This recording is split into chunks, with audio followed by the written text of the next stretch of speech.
রক্ষণাবেক্ষণের বদলে হাজার কোটি টাকার নতুন প্রকল্প ঢাকা ওয়াসার। এক ক্যামেরাতেই খরচ ৩৭ লাখ। অনুমোদনের জন্য কাল উঠছে একনেক সভায়। যুক্তরাষ্ট্রে ২ বাংলাদেশি শিক্ষার্থী খুন, একজনের মরদেহ উদ্ধার। জড়িত সন্দেহে রুমমেট আটক। মিয়ামি কনসুলেট অফিস থেকে প্রতিনিয়ত বিশ্ববিদ্যালয় কর্তৃপক্ষের সঙ্গে যোগাযোগ রক্ষা করা হচ্ছে। পরিবারে শোকের মাতম।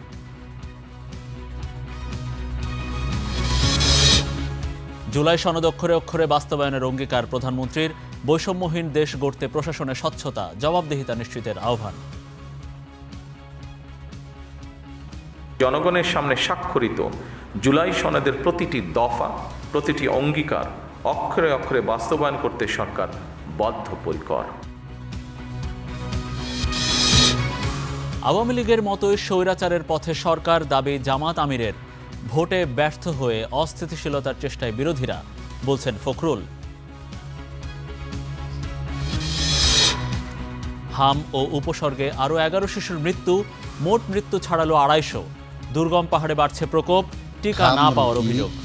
বেশি ১৬ জন পর্যন্ত আছে। হাম রোগের জন্য ডাক্তারও আছে না। এই গতকাল আপনার ৩ জন মরে গেছে এই হামের রোগ আক্রান্তে। পাকিস্তানে ইরানের পররাষ্ট্রমন্ত্রী। শান্তি আলোচনার জন্য ইসলামাবাদের পথে মার্কিন প্রতিনিধিরা। সরাসরি আলোচনার সম্ভাবনা নাকচ তেহরানের।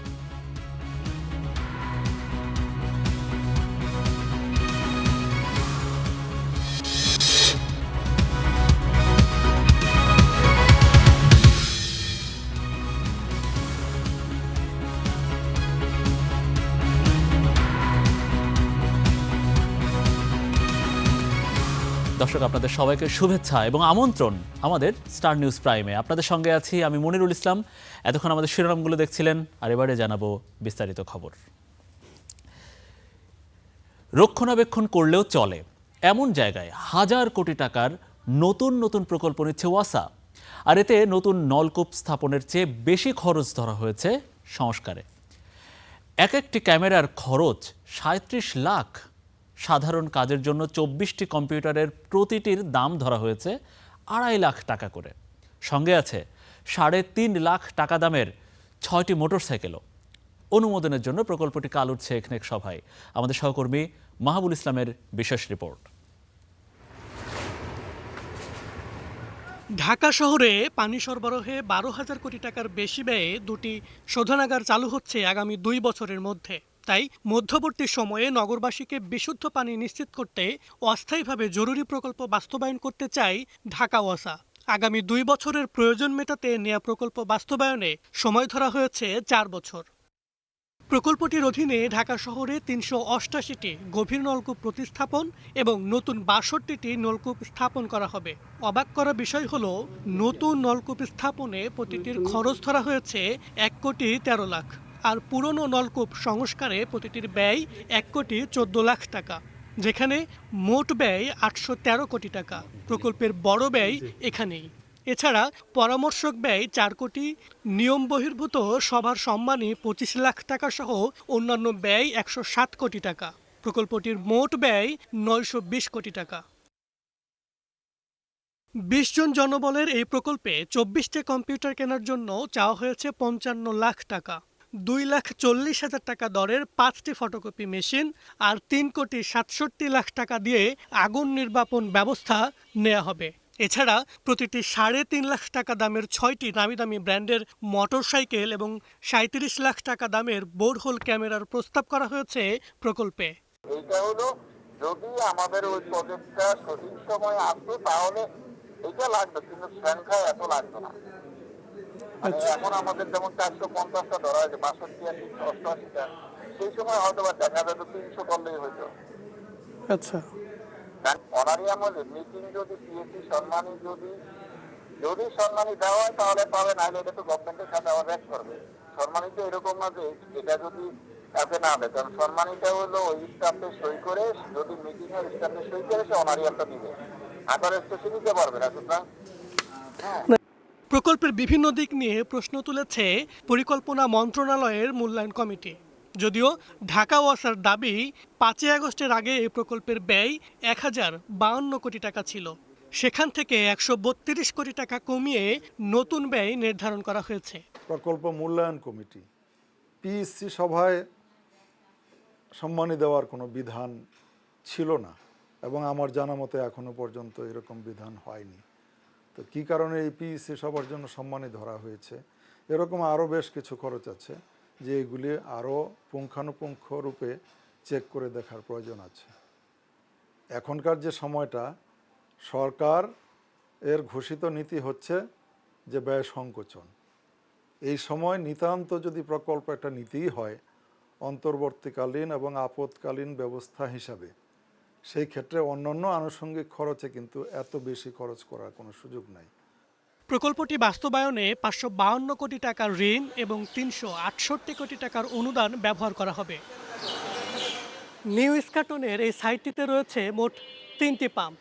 এর মধ্যে একটি সচল, বাকি 2টি পরিত্যক্ত, যেটি নিয়মিত রক্ষণাবেক্ষণের মাধ্যমেই সচল করা যেত। কিন্তু সেটি না করে 1000 কোটি টাকার বিলাসী প্রকল্প নিয়ে সরকারের কাছে হাজির ঢাকা ওয়াসা, যেটিকে বিশেষজ্ঞরা বড় ধরনের অপচয়ের একটি ক্ষেত্র হিসেবেই দেখছেন। মাহাবুল ইসলাম, স্টার নিউজ, ঢাকা। যুক্তরাষ্ট্রের ফ্লোরিডায় 2 বাংলাদেশি শিক্ষার্থী খুন হয়েছে। জামিল লিমন ও নাহিদা সুলতানা বৃষ্টি নামের 2 শিক্ষার্থী সাউথ ফ্লোরিডা বিশ্ববিদ্যালয়ের পিএইচডির শিক্ষার্থী ছিলেন। আর এদের মধ্যে লিমনের খণ্ডিত দেহ উদ্ধার করেছে পুলিশ। তবে বৃষ্টির কোনো সন্ধান এখনও মেলেনি। এ ঘটনায় লিমনের রুমমেট মার্কিন নাগরিক হিশামকে গ্রেফতার করেছে পুলিশ। ঘটনা তদন্তে মাঠে নেমেছে FBI। তাদের সঙ্গে যোগাযোগ রাখছে বাংলাদেশের দূতাবাসও। ফ্লোরিডা পুলিশের হাতে এভাবেই গ্রেফতার হন মার্কিন নাগরিক হিশাম আবু গার্ভিয়ে। পুলিশ পৌঁছালে হিশাম ঘরের দরজা বন্ধ করে নিজেকে অবরুদ্ধ করে রাখেন। পরে পুলিশের বিশেষায়িত ইউনিট সোয়াটের সাহায্যে তাকে আত্মসমর্পণ করতে বাধ্য করা হয়। হিশামের সঙ্গে এক রুমেই থাকতেন বাংলাদেশি শিক্ষার্থী জামিল লিমন। গত 16 এপ্রিল থেকে নিখোঁজ লিমন ও নাহিদা বৃষ্টি নামে 2 শিক্ষার্থী। মার্কিন গণমাধ্যম CNN বলছে, গ্রেফতারের পর দফায় দফায় হিশামকে জিজ্ঞাসাবাদ করা হচ্ছে। পরে তার দেয়া তথ্যে শুক্রবার হাওয়ার্ড ফ্যাক্সল্যান্ড ব্রিজ থেকে লিমনের খণ্ডিত মরদেহ উদ্ধার করে পুলিশ। আমরা একজনের মরদেহ উদ্ধার করেছি, সেটি জামিলের মরদেহ হবে বলে ধারণা আমাদের। একই সাথে আমরা নাহিদার সন্ধান চালিয়ে যাচ্ছি।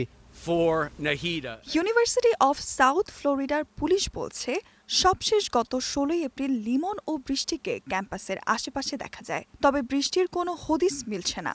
এদিকে যুক্তরাষ্ট্র পুলিশের বার্তা দিয়ে বৃষ্টির ভাই জাহিদ হাসান প্রান্ত ফেসবুকে দেয়া পোস্টে জানিয়েছে তার বোনও মারা গেছে।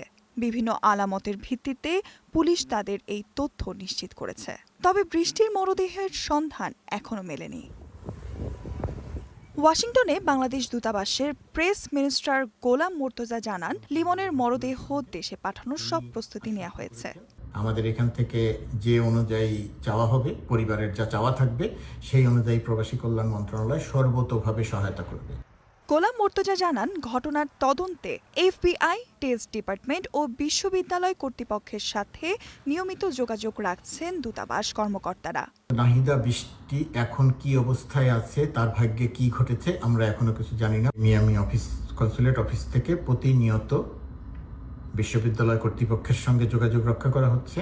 বাংলাদেশ দূতাবাস ওয়াশিংটন ডিসির পক্ষ থেকে FBI এর সঙ্গে যোগাযোগ করা হয়, তাদেরকে জানানো হয়। লিমনের ভাই জুবায়ের CNN-কে জানিয়েছে, আগামী জুনে তাদের দেশে আসার কথা ছিল।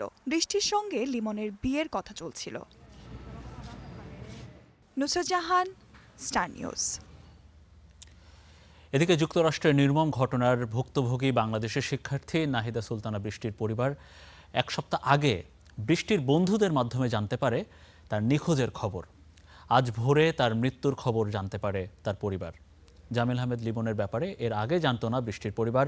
নিখোঁজের পর তাদের সম্পর্কে জেনেছে তারা। গত বছরই ওখানে যায়। গত বছর অগাস্টের 12 তারিখে ওর ফ্লাইট ছিল। তো ও বেসিক্যালি ওখানে কেমিক্যাল ইঞ্জিনিয়ারিংয়ে PhD করার জন্য গিয়েছিল। নিচে নামছে ওই ছেলেটা মানে ওদের বন্ধু বান্ধব সহপাঠী, সহপাঠীর ডাকে সাধারণত এমনি সারা দিতে হয় যে কাজে লাগবে, কাজ আছে।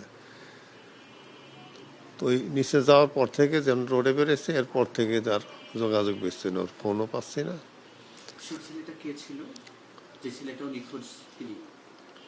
ওই ছিল সহপাঠী, ওর নাম হচ্ছে জামিল আহমেদ লিমন।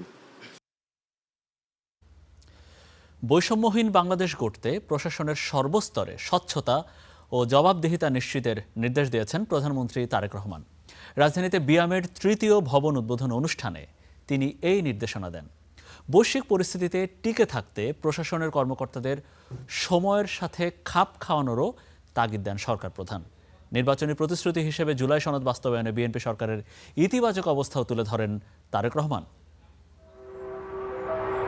প্রশাসন ও মানব সম্পদ উন্নয়নে অবিরাম এগিয়ে চলা রাজধানীর বিয়াম ফাউন্ডেশনের অবকাঠামোতে যোগ হল নতুন মাত্রা। প্রধানমন্ত্রী তারেক রহমানের হাতেই যার ভিত রচিত হল। এই কর্মযজ্ঞ শুধু ভবন নির্মাণের মধ্যে সীমাবদ্ধ না থেকে আধুনিক, দক্ষ ও মানসম্মত প্রশাসন তৈরিতে ভূমিকা রাখবে বলে প্রত্যাশা করেন প্রধানমন্ত্রী। আজ বিএম ফাউন্ডেশনের ট্রেনিং কাম ডরমিটরি ভবনের ভিত্তিপ্রস্তর স্থাপন কেবল একটি ভবনের ভিত্তিপ্রস্তর স্থাপনই নয়, বরং এটি প্রশাসনিক সক্ষমতা উন্নয়ন, প্রশাসনিক নেতৃত্ব গঠন এবং মানব সম্পদ বিকাশের একটি দীর্ঘমেয়াদী রাষ্ট্রীয় অঙ্গীকারেরই প্রতিফলন। প্রশাসনকে যুগোপযোগী ও জনবান্ধব করতে হলে দক্ষতা ও জবাবদিহিতা দুটোই নিশ্চিত করার তাগিদ দেন সরকার প্রধান। জনগণ আমাদের উপর যে আস্থা রেখেছে, সেই আস্থার মর্যাদা রক্ষা করতে হলে প্রতিটি ক্ষেত্রে স্বচ্ছতা, জবাবদিহিতা এবং নৈতিকতার দৃঢ় চর্চা নিশ্চিত করা প্রয়োজন। বিশ্ব এখন আর্টিফিশিয়াল ইন্টেলিজেন্সের যুগে প্রবেশ করেছে। সুতরাং বৈশ্বিক প্রতিযোগিতায় টিকে থাকতে হলে জনপ্রশাসনের কর্মকর্তাদেরকেও সময়ের সঙ্গে মোকাবেলায় নিজেদেরকে প্রস্তুত রাখা অত্যন্ত প্রয়োজন। জুলাই সনদ নিয়ে সরকারের অবস্থানও তুলে ধরেন তারেক রহমান। জনগণ আমাদের ইশতেহারের পক্ষে রায় দিয়েছে।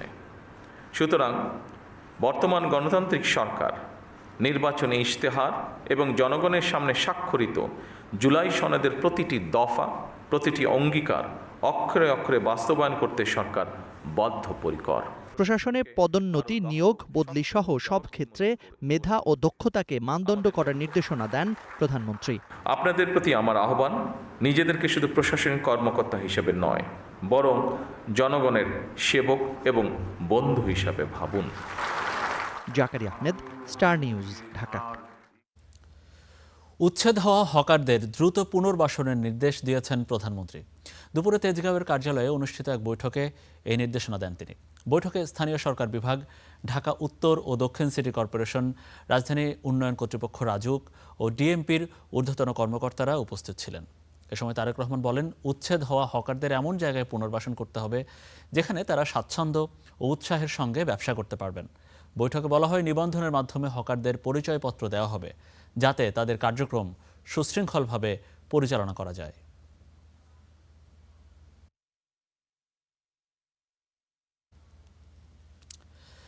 গণভোটের আলোকে জুলাই সনদ বাস্তবায়নের দাবি জানালো 11 দলীয় জোট।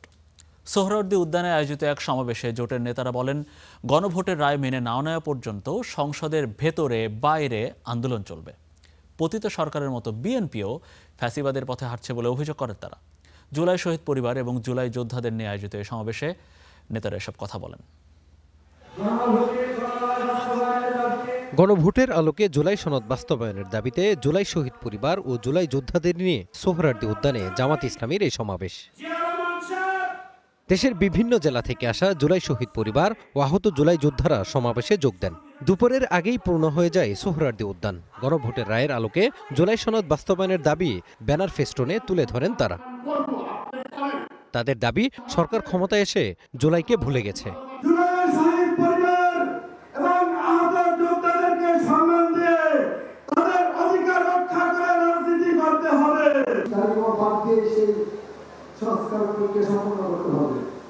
সমাবেশে বক্তারা অভিযোগ করেন, নির্বাচনের পর দীর্ঘ সময় পেরিয়ে গেলেও গণভোটের রায় বাস্তবায়নে নেই কোনো অগ্রগতি। জুলাই যোদ্ধা শহীদ পরিবারের বক্তব্যে পরিষ্কার হয়েছে, সরকার জনগণকে বিভ্রান্ত করার যত চেষ্টাই করুক, যারা জীবন দিয়েছে, অঙ্গ দিয়েছে, ত্যাগ করেছে, আরো ত্যাগের প্রয়োজন হলে 18 কোটি মানুষের মুক্তির জন্য এই গণভোটের রায়কে বাস্তবায়নের সংগ্রাম আমরা দুর্বার গতিতে এগিয়ে নিতে চাই। এভাবেই যদি আপনাদের চলতে থাকে, জনগণকে দেখান আপনি জিয়া সাহেবের ছেলে, বেগম জিয়ার ছেলে, আপনি দেশকে শাসন করতে জানেন। সমাবেশে বিরোধী দলীয় চিফ হুইপ দাবি করেন, ক্ষমতার মাত্র 2 মাসেই সরকার তার জনপ্রিয়তা হারিয়েছে। যে বিএনপির জন্ম হয়েছিল গণভোটের মাধ্যমে, সেই বিএনপি আজকে জুলাই গণঅভ্যুত্থান পরবর্তী গণভোটকে অস্বীকার করছে। ভারতপক্ষে বিএনপি তার অস্তিত্বকে অস্বীকার করতে শুরু করে দিয়েছে। আমরা খুব স্পষ্টভাবে বলতে চাই, বাংলাদেশের প্রত্যেকটি প্রতিষ্ঠানকে নতুন করে যে বিএনপি দলীয়করণ করছে, এটা আওয়ামী লীগের পথে বিএনপি বাংলাদেশকে এগিয়ে নিয়ে যাচ্ছে। সরকারকে হুঁশিয়ারি করে বিরোধী দলীয় নেতা বলেন, শত চেষ্টা করেও বিএনপি আওয়ামী লীগ হতে পারবে না। জনগণের বিপক্ষে গেলে জুলাই প্রতি বছর ফিরে আসবে। জনগণের রায়ের প্রতি সম্মান দেখান, 70% মানুষের রায় মেনে নিন, গণভোটের রায় বাস্তবায়ন যদি না করেন, আমাদের লড়াই সংসদের ভিতরেও চলবে, খোলা ময়দানেও চলবে ইনশাআল্লাহ। এবং আল্লাহর পর ভরসা করে বলতে পারি, এই লড়াইয়ে জনগণের বিজয় হবে ইনশাআল্লাহ। দেশের বিভিন্ন শিক্ষা প্রতিষ্ঠানে সাম্প্রতিক অস্থিরতারও সমালোচনা করেন শফিকুর রহমান। রাজধানীর সোহরাওয়ার্দী উদ্যান থেকে জুলাই শহীদ পরিবারের সদস্য ও আহতদের এই সমাবেশ থেকে স্পষ্ট বার্তা, গণভোটের আলোকে জুলাই সনদ বাস্তবায়ন নিয়ে আর কোনো বিলম্ব দেখতে চান না তারা। একই সঙ্গে বিরোধী দল ও 11 দলীয় ঐক্যজোটের নতুন করে আন্দোলনের হুঁশিয়ারি, গণভোটের আলোকে যে আন্দোলন তৈরি হবে সেটি রাজনৈতিক অঙ্গনে উত্তাপ ছড়ায় কিনা সেই আশঙ্কাও রাজনৈতিক বিশ্লেষকদের। সোহরাওয়ার্দী উদ্যান থেকে মাজহারুল ইসলাম, স্টার নিউজ, ঢাকা। এদিকে নির্বাচনে ব্যর্থ হয়ে বিরোধী শক্তি দেশকে অস্থিতিশীল করার চেষ্টা করছে বলে অভিযোগ করেছেন বিএনপি মহাসচিব মির্জা ফখরুল ইসলাম আলমগীর। নয়াপল্টনে দলের কেন্দ্রীয় কার্যালয়ে যৌথ সভা শেষে তিনি একথা বলেন। বিএনপি ভোট ইঞ্জিনিয়ারিং করে ক্ষমতায় এসেছে, জামাত আমিরের এমন দাবিরও নিন্দা জানান মির্জা ফখরুল। সামনে মে দিবস, ওই মাসে শাহাদাত বরণ করেছিলেন বিএনপির প্রতিষ্ঠাতা ও শহীদ রাষ্ট্রপতি জিয়াউর রহমান। তাই আসছে মে মাসের কর্মসূচি ঠিক করতেই নয়াপল্টনে দলের কেন্দ্রীয় কার্যালয়ে বিএনপির এই যৌথ সভা। শ্রদ্ধার সাথে সেই সমস্ত অমর শ্রমিক নেতাদেরকে স্মরণ করে আসছে। দলের মহাসচিব মির্জা ফখরুল ইসলাম আলমগীরের সভাপতিত্বে দুপুর 12টায় শুরু হয় এই সভা। যোগ দেন দল ও অঙ্গ সহযোগী সংগঠনের নেতারা।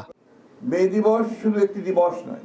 সভা শেষে গণমাধ্যমের সামনে আসেন মির্জা ফখরুল ইসলাম আলমগীর। বাংলাদেশের স্থিতিশীলতা, রাজনৈতিক স্থিতিশীলতাকে বিনষ্ট করবার জন্য একটি পক্ষ প্রথম থেকেই প্রচেষ্টা চালিয়ে যাচ্ছে। সে নির্বাচনের আগে থেকেই, এখনো আবার দেখেন যে সমস্ত কার্টুনগুলো করে তারা দিচ্ছে এবং সেগুলো নিয়ে যে প্রচেষ্টা তৈরি করছে, খুব স্পষ্টভাবে বোঝা যায় যে ওই শক্তি যা বাংলাদেশকে অস্থিতিশীল করতে চায় তাই এই কাজগুলো করছে। আমরা তীব্র নিন্দা জানিয়েছি, নিন্দা আছি। জাতীয় নির্বাচন নিয়ে জামায়াত আমিরের বক্তব্যের সমালোচনা করেন তিনি। জামাত ইসলামের আমির তিনি বলছেন যে বিএনপি ইঞ্জিনিয়ারিং করে ক্ষমতায় এসেছে। আমি এটা তীব্র নিন্দা জানাচ্ছি, প্রতিবাদ জানাচ্ছি, এবং তিনি বা তার দল যে কখনোই সুস্থভাবে চিন্তা করেন না তার প্রমাণিত হয়েছে। সমগ্র পৃথিবী, এই সমস্ত যারা অবজারভার এসেছিল, সমগ্র বিশ্বের সমস্ত দেশগুলো, বাংলাদেশের সমস্ত প্রতিষ্ঠানগুলো, পত্র পত্রিকা, মিডিয়া এক বাক্যে স্বীকার করেছে যে এই নির্বাচনটি ছিল এই কালের, অর্থাৎ বাংলাদেশের ইতিহাস থেকে সবচেয়ে নিরপেক্ষ, অবাধ এবং সুষ্ঠু নির্বাচন। মে দিবসে রাজধানীর কর্মসূচি নিয়েও কথা বলেন বিএনপি মহাসচিব। প্রধান অতিথি হিসেবে উপস্থিত থাকবেন আমাদের দলের chairman Enamul Haque, star news, Dhaka. রাষ্ট্র সংস্কারে সরকার পিছুপা হলে জনগণ তাদেরকে চলে যেতে বাধ্য করবে বলে মন্তব্য করেছেন অবসরপ্রাপ্ত বিচারপতি এম এ মতিন। অন্যদিকে সুজন সম্পাদক বদিউল আলম মজুমদার বলেছেন, অভ্যুত্থানের পরে বিগত রাষ্ট্র ব্যবস্থার গ্রহণযোগ্যতা থাকে না এবং সেই বিবেচনায় গুরুত্ব হারায় সংবিধানও। জনপ্রত্যাশা পূরণে প্রয়োজন হয় নতুন আইন ও বিধিবিধানের।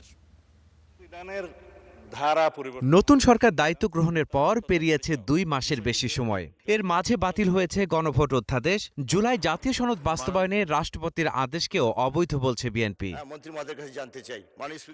এমন বাস্তবতায় center for law, governance and policy আয়োজিত এই সেমিনার, যেখানে বক্তারা বলেন সাংবিধানিক ধারাবাহিকতার অজুহাতে জুলাই সনদ বাস্তবায়নে পিছপা হলে সংকটে পড়বে দেশ। 70% মতো জনগণ তাদের মতামত দিয়েছে।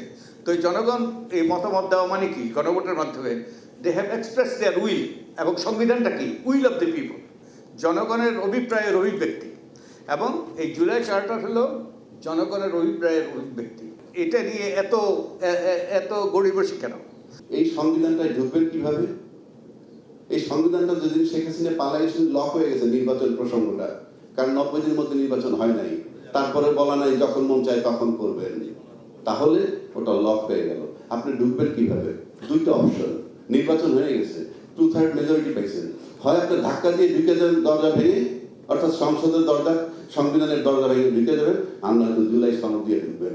মাঝামাঝি কোনো পথ নাই, আপনাকে অপশন বেছে নিতে হবে কোনটা করবেন। বক্তারা বলেন জনগণের অভিপ্রায়ের লিখিত প্রকাশের নাম সংবিধান। সেই বিবেচনায় 4,80,00,000-এর বেশি ভোটারের মতামতকে উপেক্ষা করার যেমন সুযোগ নেই, তেমনি পুরনো বিধিবিধানের দোহাই দেওয়ারও যৌক্তিকতা নেই। বৈধতা যদি আমরা 72-এর সংবিধানের টেক্সটে খুঁজতে চাই, কোন অনুচ্ছেদে বলা আছে, কোন উপ অনুচ্ছেদে বলা আছে যে এরকম জুলাই সনদ বাস্তবায়নের আদেশ প্রণয়ন করা যাবে, তাহলে আমরা পাবো না। বা that would be a wrong perspective, that is a wrong perspective. আমাদেরকে মাথায় রাখতে হবে যে 5ই আগস্টের পরে একটি নতুন সাংবিধানিক বাস্তবতা বিরাজমান করছে। জনগণ বলবে যে আপনারা ভোট করলেন কেন? আপনাদের দিয়েছিলাম। ভোট হলে তো ফাইল আপনারাই করছেন। This documents were not in our position, আপনাদের পজিশনে ছিল, কে লিখলো এইভাবে? এরপরে তাহলে তো যা লিখছেন তাও তো আমরা বিশ্বাস করবো না। আপনি কীভাবে লিখে আনছেন? এটা ফরগেট অ্যাবাউট ইট। আমরা সংস্কার চাই, সংস্কার করেন, আর না হয় চলে যান। অন্তর্বর্তী সরকারের সময় জারি করা আদেশ বাস্তবায়ন ছাড়া অন্য পথে হাঁটলে সরকারকে চরম মূল্য দিতে হবে বলেও সতর্ক করেন বক্তারা। কেউ কেউ বলেন 106 সরকারকে বসানো হয়েছে। বাংলাদেশের কোনো কোর্টের ক্ষমতা নাই সংবিধান মোতাবেক যে একটা সরকার বানায় দেবে। মাহাদি হাসান, স্টার নিউজ, ঢাকা। জঙ্গি হামলার হুমকিতে আতঙ্কিত হওয়ার কারণ নেই বলে জানিয়েছে ঢাকা মেট্রোপলিটন পুলিশ। দুপুরে এক সংবাদ সম্মেলনে ডিএমপি জানায় রাষ্ট্রীয় গুরুত্বপূর্ণ সব স্থাপনায় নিরাপত্তা বাড়ানো হয়েছে, সাদা পোশাকে গোয়েন্দা নজরদারিও বেড়েছে। এদিকে এসএসসি পরীক্ষার প্রশ্নপত্র নিয়ে প্রতারণার অভিযোগে 4 জনকে গ্রেপ্তার করেছে পুলিশ। দেশে আবারও জঙ্গি হামলার আশঙ্কা। শুক্রবার পুলিশ সদর দপ্তর থেকে পুলিশের সকল ইউনিটে পাঠানো সতর্কতামূলক একটি চিঠি সামনে এসেছে, যেখানে বলা হয়েছে সংসদ ভবন, সচিবালয়, পুলিশ সদর দপ্তর ও ধর্মীয় উপাসনালয় সহ রাষ্ট্রীয় গুরুত্বপূর্ণ স্থাপনায় জঙ্গি হামলা হতে পারে। এমন বাস্তবতায় পুলিশের সকল ইউনিটকে সতর্ক থাকার নির্দেশ দিয়েছে পুলিশ সদর দপ্তর। শনিবার এ নিয়ে মুখ খোলেন ঊর্ধ্বতন কর্মকর্তারা। জঙ্গি নিয়ে কাজ করা ডিএমপির সিটিটিসির যুগ্ম কমিশনার জানান, জঙ্গি হামলার হুমকিতে আতঙ্কিত হওয়ার কারণ নেই। রাষ্ট্রীয় গুরুত্বপূর্ণ সব স্থাপনায় নিরাপত্তা বাড়ানো হয়েছে। আমরা এই তথ্যটা পেয়েছি এবং আমাদের সিটিটিসি, সাইবার ইন্টেলিজেন্স, আমাদের স্পেশাল অ্যাকশন, আমরা এই বিষয়ে কাজ করছি। আমার মনে হয় যে আতঙ্কিত হওয়ার কোনো কারণ নেই। আমরা কাজ করছি, ইনশাল্লাহ আমরা এটাকে ফেস করতে পারবো। সিকিউরিটি প্ল্যানিং অনুযায়ী অ্যাকর্ডিংলি যে স্থানগুলো এসেছে, তথ্য এসেছে, আমরা এই বিষয়ে কাজ করব। কেপিআই প্রোটেকশনের মূল দায়িত্ব হচ্ছে আমাদের প্রোটেকশন একটা ডিভিশন আছে, তারাই কাজগুলো করে থাকে, আমরা তাদেরকে সাপোর্ট দিয়ে থাকি। তো এটা নিয়মিত অংশ হিসেবে তারা যে সকল কার্যক্রম করবে, বাংলাদেশ ব্যাংক বা কেপিআই বা আপনার প্রোটেকশন ডিভিশন যদি আমাদের কাছে কোনো সহায়তা চায়, আমরা তাদের চাহিদা মাফিক সাপোর্ট দিয়ে যাব। যখন যে অনুযায়ী নির্দেশনা আসে, নির্দেশনার আলোকে আমরা সতর্কতামূলক ব্যবস্থা গ্রহণ করে থাকি। এদিকে বিভিন্ন গুরুত্বপূর্ণ ব্যক্তিদের কণ্ঠ নকল করে যৌন উত্তেজক পণ্যের বিজ্ঞাপন বানানোর অভিযোগে 9 জনকে গ্রেপ্তার করেছে পুলিশ। জব্দ করা হয়েছে বিপুল পরিমাণ ওষুধ। এটা হচ্ছে আর্টিফিশিয়াল ইন্টেলিজেন্স ব্যবহার করে তার কণ্ঠ, ভিডিও সবকিছুই তারা তৈরি করেছেন। এটা কোনো আলাদা কোনো ব্যক্তির কণ্ঠস্বর বলে প্রাথমিকভাবে মনে হয় নাই। তারপরও আমরা তো এগুলো যেহেতু সবই আমরা করবো, ফরেন্সিক করব। এছাড়া চলমান এসএসসি পরীক্ষায় প্রশ্নপত্র সংক্রান্ত প্রতারণার অভিযোগেও গ্রেপ্তার করা হয়েছে 4 জনকে। প্রশ্নপত্র দেওয়ার নাম করে নিরীহ মানুষের কাছ থেকে, ছাত্রদের কাছ থেকে টাকা আদায় এবং প্রলোভন দিয়ে আসছে। নিবিড় সাহা, স্টার নিউজ, ঢাকা। তীব্র দাবদাহে পুড়ছে রাজধানী, আর সেই আগুনে বাড়তি মাত্রা যোগ করেছে জ্বালানি পাম্পের সামনে গ্রাহকদের অন্তহীন অপেক্ষা। জ্বালানি সরবরাহ বাড়ানোর ঘোষণা থাকলেও ডিজিটাল পাস ও সরবরাহ জটিলতায় ঘন্টার পর ঘন্টা রাজপথে কাটছে গ্রাহকদের সময়। সরবরাহ 25% পর্যন্ত বাড়ানোর ঘোষণা থাকলেও মাঠ পর্যায়ে এখনও কাটেনি দুর্ভোগ, বরং ডিজিটাল পাসের জটিলতায় বাড়ছে ক্ষোভ। বৈশাখের তপ্ত সড়কে যখন তেলের জন্য হাহাকার, ঠিক তখনই ঠান্ডা পানি নিয়ে স্বস্তির পরশ হয়ে হাজির হন ফারুক। উত্তরার এই চাকরি প্রত্যাশী যুবক নিজের অবসর সময়ে রাজধানীর বিভিন্ন পাম্পে ঘুরে বেড়ান এক পশলা প্রশান্তি নিয়ে। আমি একদিন তেল নিতে আসছিলাম, তারপর আমার ভাইয়ের বাসা আশেপাশে, তারপর ওইখান থেকে পানি আনি সবাই খায়, তারপর ভাবলাম সবাই পানি খাইলে ভালো হয়, তারপর থেকে আমি খাওয়াচ্ছি আর কি, আজকে 8-10 দিন। ফারুকের এই ব্যক্তিগত উদ্যোগ চালকদের মনে কিছুটা স্বস্তি দিলেও ফিলিং স্টেশনের সংকট প্রতিদিন যোগ করছে নতুন মাত্রা। সাপ্তাহিক ছুটিতে ডিপো বন্ধ থাকায় পাম্পের আগের মজুদ ফুরিয়ে যায় দ্রুত, যার প্রভাব শনিবার সকাল থেকেই পড়ছে। ফজর নামাজ পড়ে সকালে আসছি, তখনও তেল দিচ্ছে না। পরে আমি এই সকাল 10টার সময় এসে তেল পাইলাম। অলমোস্ট 5 ঘন্টা এখানে বাইক সহ ওয়েট করতে হয়েছে। 20 টাকা বাড়ানোর পরেও কিন্তু যে হয়রানি কয়েক ঘন্টা কমছে।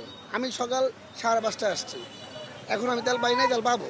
দাম বাড়িয়ে সরবরাহ 25% বৃদ্ধির ঘোষণা দিলেও রাজপথের চিত্র এখন ভিন্ন কথা বলছে। সরবরাহ বাড়ার খবরে স্বস্তি খুঁজলেও দীর্ঘ লাইন ছোট হয়নি, বরং ডিজিটাল ফুয়েল পাস অ্যাপের কারিগরি জটিলতায় ক্ষোভ বাড়ছে সাধারণ মানুষের মাঝে। অনেকে যাদের স্মার্টফোন নাই তাদের ক্ষেত্রে কিন্তু একটু টাফ জিনিসটা, আর যারা একটু কম বোঝে তাদের ক্ষেত্রে কিন্তু এই অ্যাপসটা ইনস্টল মেনটেন করা একটু টাফ হয়ে যায়। আজকে আমার অফিস অফ আছে বিদায় আমি মনে করি সারাদিন হাফ ডেটা পোল ডে ওনাকে ইনভেস্ট করলাম, কিন্তু এটা যদি অফিস টাইমে, এটা তো আমার পক্ষে এটা সম্ভব না। পাম্প সংশ্লিষ্টরাও সময় পার করছেন চরম অস্থিরতায়। মজুদ দ্রুত ফুরিয়ে যাওয়ায় তাদের পোহাতে হচ্ছে সাধারণ মানুষের তিক্ততা ও জনরোষ। তাই দ্রুত সরবরাহ স্বাভাবিক করার দাবি তাদের। যদি সব জায়গায় তেলগুলো মানুষের যদি অ্যাভেলেবেল হয়ে যায়, তাহলে হবে জিনিসটা এমন একটা জায়গায় এক কেন্দ্রিতে মানুষের নির্ভর না হয়ে সব জায়গায় যেতে হবে, তখন দেখে এখানে একটু ঝামেলা কমবে। এমন সংকটে হয়তো ফারুকের এক গ্লাস পানি সাময়িক স্বস্তি দেবে, কিন্তু জ্বালানি বাজারের এই অস্থিরতা মেটাতে প্রয়োজন দ্রুত পর্যাপ্ত সরবরাহ। Fahim Yusuf, star news, Dhaka. জ্বালানি সংকটে উৎপাদন ব্যাহত হয়, রপ্তানি কমছে, ব্যবসায়ীদের এমন দাবি নাকচ করেছেন বাণিজ্যমন্ত্রী খন্দকার আব্দুল মুক্তাদির। তিনি বলেছেন, বিশ্বজুড়ে রপ্তানিতে এখন মন্দাভাব চলছে, আর সেই প্রভাবই পড়েছে বাংলাদেশে। সকালে নারায়ণগঞ্জের গোদনাইলে নিট শিল্পপল্লী পরিদর্শন শেষে সাংবাদিকদের মন্ত্রী আরও বলেন, জ্বালানির দাম বাড়ার কারণে নাটকীয়ভাবে বাস ভাড়া ও নিত্যপণ্যের দাম বাড়ানোর সুযোগ নেই। বাণিজ্য খাতে বিদ্যমান সমস্যাগুলো খুব দ্রুত সমাধানের কথাও জানান মন্ত্রী। আমাদের সেই আর্থিক সক্ষমতা আছে, কিন্তু প্রযুক্তিগত সমাধানটা এই মুহূর্তে আমাদের কাছে নাই, কারণ রিগ্যাসিফিকেশন ইউনিট যেটা FSRO, সেটাই দুইটাই। জ্বালানি মন্ত্রণালয় উদ্যোগ নিচ্ছে, সরকার উদ্যোগ নিচ্ছে আগামী দিনে ল্যান্ড বেসড FSRO করার জন্য, যাতে এই রিগ্যাসিফিকেশনের সক্ষমতা আমাদের বাড়ে। অযথা টাকা ছাপিয়ে মূল্যস্ফীতি বাড়ানোর পথে হাঁটবে না সরকার। প্রাক বাজেট আলোচনায় এমন আশ্বাস দিলেন অর্থমন্ত্রী আমির খসরু মাহমুদ চৌধুরী। সচিবালয়ে ইকোনমিক রিপোর্টার্স ফোরাম ERF এর সঙ্গে ওই আলোচনায় অর্থমন্ত্রী আরও বলেন, দেশের অর্থনীতি ধীরে ধীরে অলিগার্কিক থেকে সরে একটি অংশগ্রহণমূলক ও গণতান্ত্রিক কাঠামোর দিকে যাচ্ছে, যেখানে অর্থনৈতিক প্রবৃদ্ধির সুফল সবাই পাবে এবং সবার অংশগ্রহণের সুযোগও তৈরি হবে। তিনি জানান, কামার, কুমার ও কুটির শিল্পের সঙ্গে জড়িতদের অর্থনীতির মূল ধারায় যুক্ত করে তাদের জীবনমান উন্নয়নের পরিকল্পনা রয়েছে সরকারের।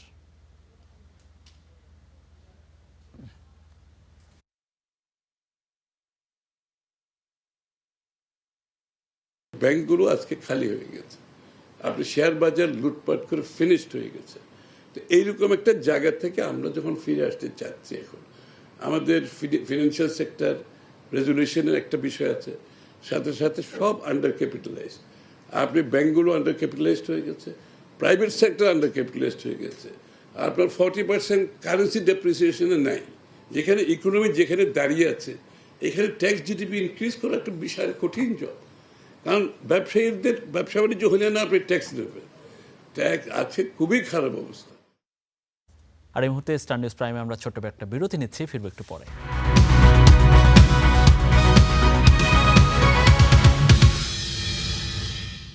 আরও একবার স্বাগত, আপনারা দেখছেন স্টার নিউজ প্রাইম। দর্শক, আগেই আপনাদের জানিয়েছি যুক্তরাষ্ট্রের ফ্লোরিডায় 2 বাংলাদেশের শিক্ষার্থী খুন হয়েছেন। জামিল লিমন ও নাহিদা বৃষ্টি নামের 2 শিক্ষার্থী সাউথ ফ্লোরিডা বিশ্ববিদ্যালয়ের পিএইচডির শিক্ষার্থী ছিলেন। যুক্তরাষ্ট্রে হত্যাকাণ্ডের শিকার নাহিদা সুলতানা বৃষ্টির গ্রামের বাড়ি মাদারীপুরে। আমরা তার গ্রামের বাড়ি থেকে সরাসরি যাচ্ছি তার গ্রামের বাড়ি। আমাদের সহকর্মী আকাশ আহমেদ সোহেল সেখানে আছেন। সোহেল, একটু জানতে চাই আপনার কাছে যে আসলে সেখানে কি অবস্থা এবং কারা সেখানে থাকেন, এবং তার এই স্বজনরা নাহিদার ব্যাপারে বা এই বৃষ্টির ব্যাপারে আর কি কি জেনেছেন? জি, আমি এই মুহূর্তে রয়েছি মাদারীপুর সদর উপজেলার খসপুর ইউনিয়নের চর গোবিন্দপুর এলাকায়। এই চর গোবিন্দপুর এলাকা হচ্ছে যে বৃষ্টি নিহত হয়েছেন বলে আজকে তার পরিবার নিশ্চিত করেছেন সেই বৃষ্টির বাড়িতে। এমনটি আমরা কিন্তু এখানে এসে যেমনটি দেখতে পেয়েছি, আসলে এই তার যে পরিবারের স্বজনরা রয়েছেন, তার পরিবারের লোকজন, তার বাবা মা সহ যে ভাই রয়েছেন, তারা কিন্তু দীর্ঘদিন যাবত ঢাকায় বসবাস করেন। রাজধানীর ঢাকায় বসবাস করার সুবাদে কিন্তু তারা একমাত্র ঈদ ছাড়া যে বড় ধরনের ছুটি রয়েছে সেই ছুটি কাটাতে কিন্তু তারা দেশের বাড়িতে আসেন। এছাড়া কিন্তু তেমন একটি তারা আসেন না বলে কিন্তু জানতে পেরেছি। এইখানে আমি আমার পিছনে যে দেখতে পাচ্ছেন যে এই ঘরটি তার চাচা, তার চাচাতো ভাইয়েরা কিন্তু থাকেন, তার আপন চাচারা কিন্তু এখানে বসবাস করেন। এছাড়াও কিন্তু আমরা কথা বলেছি এলাকাবাসীর সাথে, সেই এলাকাবাসীও কিন্তু একই কথা জানিয়েছেন। তো আমরা আসলে কথা বলতে চাই এখানকার যে রয়েছেন তার পরিবারের স্বজনরা রয়েছেন, তার চাচা রয়েছেন তার চাচি সহ তার চাচাতো ভাই বোন এরা রয়েছেন। তার চাচার সাথে আমরা কথা বলবো। আসলে চাচা যে কি জানান, আসলে চাচা তারা কি খবর পেয়েছেন, কি জানতে পেরেছেন, এখন পর্যন্ত কি খবর রয়েছে তাদের কাছে? এখন তুমি তদন্ত পাইনি, মানে এখন তুমি সরাসরি মানে পাইনি, আমরা একটু মোবাইলে নিউজে পাইছি সরাসরি। আপনার এখন পর্যন্ত আসলে কি জানতে পেরেছেন, কি ঘটনা ঘটেছিল? ঘটনাটা মানে ওই যে 2 বন্ধু, মানে যেমন ওরা খাওয়ার লেগা আনতে গেছে, টিফিন আনতে গেছে, তারপর ওই মুহূর্তেই মানে কিডন্যাপ করে লয়ে গেছে। আপনারা কি চাচ্ছেন এখন? এখন আমরা সঠিক বিচার চাচ্ছি, যেভাবে বিচার ভালোভাবে করা লাগে সেই বিচার দিয়ে আমরা যেন পাই। যে আসলে শুনলেন যে এখানে যে তার পরিবারের তার তার চাচা রয়েছেন, এখানে যারা বসবাস করেন এই বাড়িতে, কিন্তু সেই বৃষ্টি তার পরিবার সহ কিন্তু এসে এখানেই কিন্তু তারা অবস্থান করতেন, তারা বিভিন্ন ছুটি কাটাতেন এই গ্রামের বাড়িতে এসে। সেই চাচার সাথে কিন্তু কথা বলেছি। আসলে তারা যেমনটি জানাচ্ছেন যে এখানে এসে কিন্তু তারা যেমন ছুটি কাটাতেন, তাদেরকে এই বৃষ্টিকে নিয়ে কিন্তু অনেক স্বপ্ন ছিল তাদের, যে সে বিদেশে উচ্চতর ডিগ্রি অর্জন করবেন, পিএইচডি করবেন, এরপরে আবার তিনি দেশে ফিরে আসবেন, সেই গৌরব উজ্জ্বল মুহূর্ত তারা উপভোগ করবেন, এমনটি কিন্তু চেয়েছিলেন। কিন্তু সেই স্বপ্ন কিন্তু আজকে সেই নিরাশ হয়ে গেছেন। আসলে খুব মর্মান্তিক একটা ঘটনা। আকাশ আহমেদ সোহেল, তার পরিবারের শোক সন্তপ্ত পরিবারের প্রতি আসলে আমাদের সমবেদনা থাকবে নিশ্চয়ই। অনেক ধন্যবাদ আপনাকে। আমরা সরাসরি দর্শক মাদারীপুরে ছিলাম, যুক্তরাষ্ট্রে নিহত যে নারী বা তরুণী তার বাসায়। তীব্র দাবদাহে পুড়ছে দেশ, নগর জীবনে নাভিশ্বাস, স্বস্তিতে নেই চিড়িয়াখানার প্রাণীরাও। অসহনীয় গ্রামে বনের রাজা বাঘও বারবার নামছে পানিতে, স্বস্তি মিলছে না জলের প্রাণী জলহস্তিরও। বিরূপ আবহাওয়ায় প্রাণীদের বাড়তি যত্ন নেয়ার কথা জানিয়েছে কর্তৃপক্ষ। সাবিত লিটনের ক্যামেরায় বাকিটা জানাচ্ছেন মৌমিতা মৌ।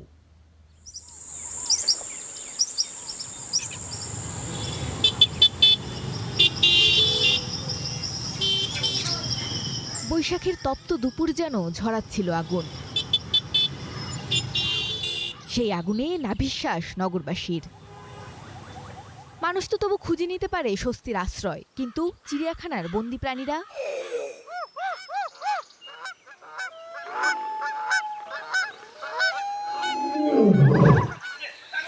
অলস দুপুরে খাঁচার কৃত্রিম লেকে গা ডুবিয়েছে রয়্যাল বেঙ্গল টাইগার। তীব্র গরমে পানি যেন তার প্রাণ জুড়ানোর শেষ ভরসা।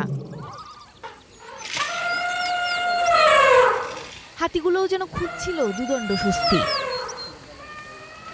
প্রখর রোদ থেকে বাঁচতে বিশালদেহী হাতিরাও এখন জলমগ্ন। প্রচুর গরম পড়ছে, ওই হিসাবে আমরা 2 বেলা গোসল করাই। এই সকালে 9টার দিকে একবার আর 1টা 1:30টার ভিতরে একবার।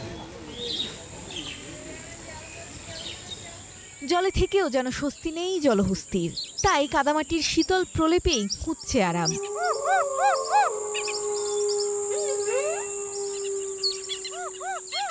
কংক্রিটের মেঝেতে শরীর এলিয়ে যেন শীতল পরশের আশায় চঞ্চল বানর।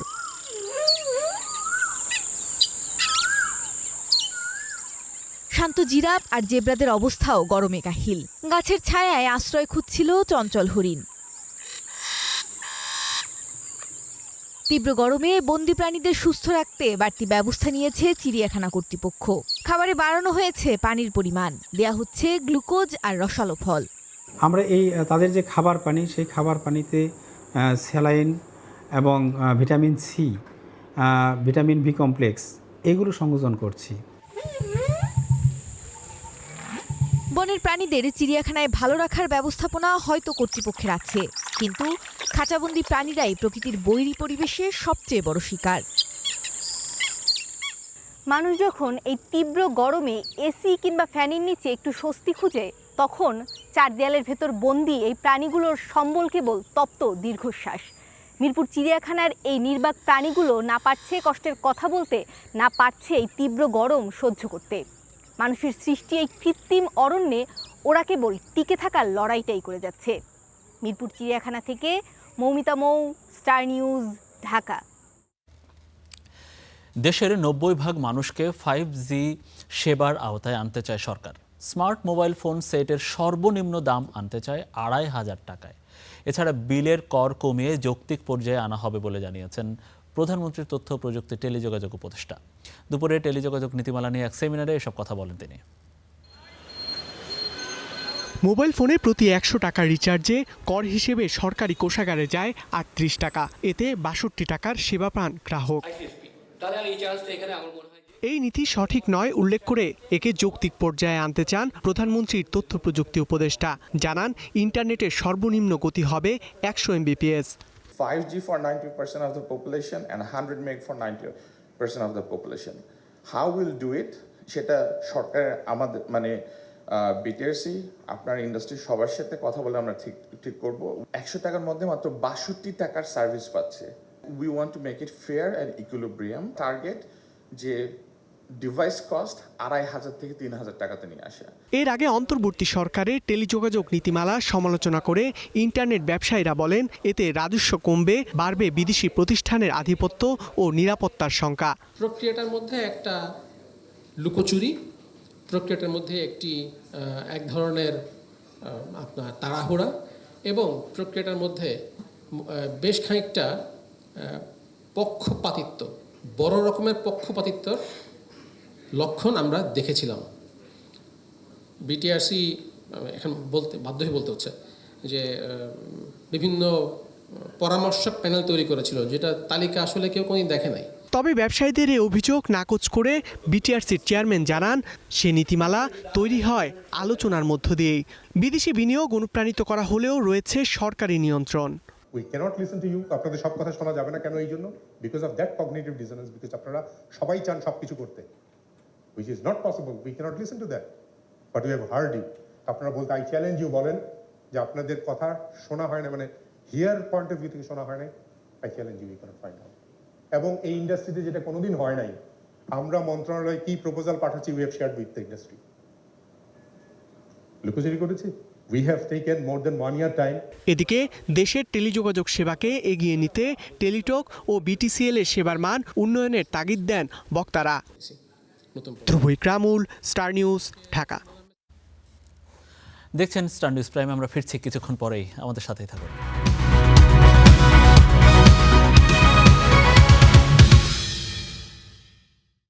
আপনারা দেখছেন স্টার নিউজ প্রাইম। এবারে মধ্যপ্রাচ্যে যুদ্ধের খবর।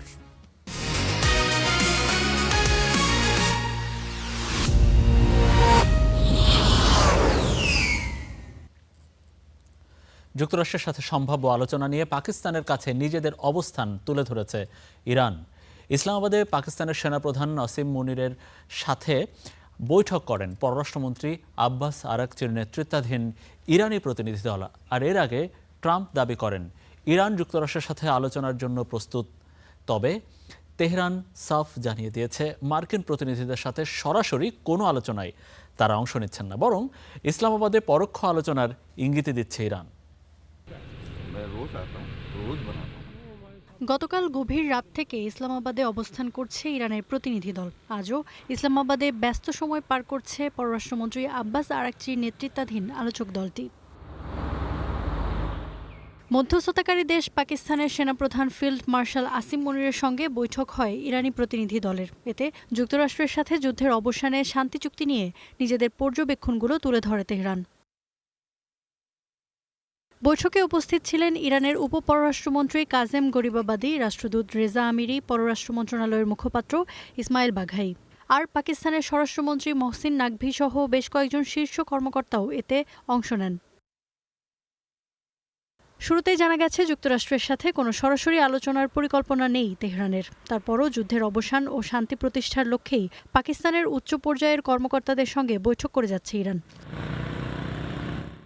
এদিকে রয়টার্সকে দেওয়া সাক্ষাৎকারে মার্কিন প্রেসিডেন্ট ডোনাল্ড ট্রাম্প দাবি করেছেন যুক্তরাষ্ট্রের দাবি পূরণের লক্ষ্যে একটি প্রস্তাব দেওয়ার পরিকল্পনা করছে ইরান, তবে তাতে কি থাকবে তা এখনও জানেন না বলে উল্লেখ করেন।